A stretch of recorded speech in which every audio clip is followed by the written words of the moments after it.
How to change a group name on WhatsApp without admin. Hello everyone. In this video, I will show you how to change a group name on WhatsApp without admin. First, open WhatsApp on your mobile device. Next, open the group that you want to rename. Tap on its name to see details. Next, tap on these three dots given on your top right. Here, you will find the option of Change Group Name. Now, type a new name for your selected group. Once you're done, tap on OK to save changes.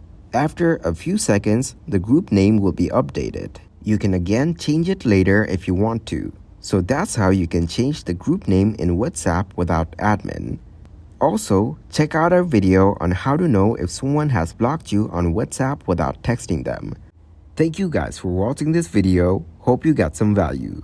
Make sure to like the video and subscribe to the channel to get notified for new videos. See you in the next one.